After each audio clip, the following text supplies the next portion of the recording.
वो ईमान जो तुमने घर की खिलकतों में हासिल किया, एक दिन सरेआम निदा दी जाएगी।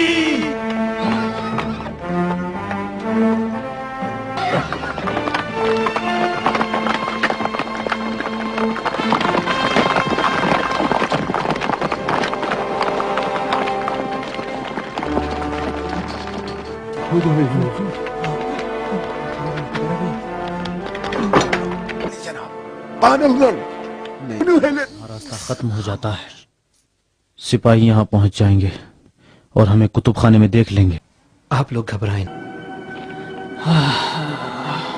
मुझे तो नींद आ गई। तू नहीं सोएगा कितमीर? हमने उनको बेदार समझा जबकि वो सो रहे थे, और हम कभी दाएं और कभी बाएं तरफ की करवटें बदलवा देते हैं।